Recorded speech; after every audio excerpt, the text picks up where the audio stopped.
धूप से प्रकाशित खेत में तीन छोटी गायें लाली, भूरी और चांदनी बेफिक्र होकर खेलती हैं।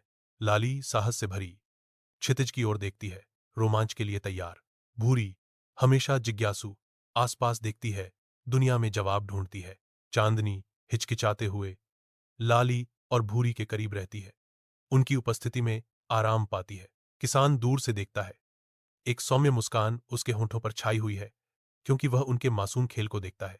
लाली, भूरी और चांदनी के मासूम खेल उन्हें जंगल के आलिंगन में और गहराई तक ले जाते हैं, जो मंडराते हुए सायों से अनजान है।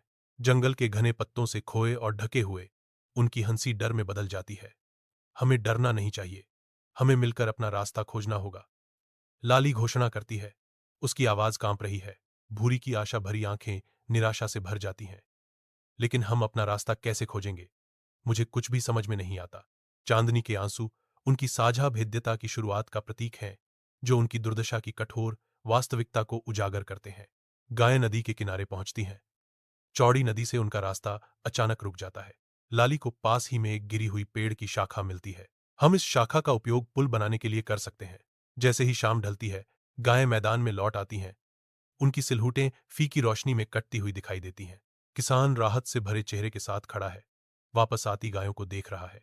मुझे बहुत डर था कि तुम खो गए हो, लाली शांत शक्ति के साथ बोलती है।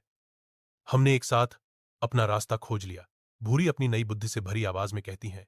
हमने सीखा कि हमें कभी हार नहीं माननी चाहिए, चांदनी निष्कर्ष निकालती है। उसकी आवाज गहरी समझ को दर्शाती है। हमने यह भी सीखा कि दोस्ती सबसे महत्वपूर्ण चीज है। एक लालटेन की नरम रोशनी में एक किसान बहादुरी की कहानी सुनाता है, जबकि उसकी गायें ध्यान से सुनती हैं। खलिहान की गर्मी और सुरक्षा में सांत्वना पाती हैं। गायों को सुरक्षित, गर्म और एक साथ रहने में खुशी हो रही है।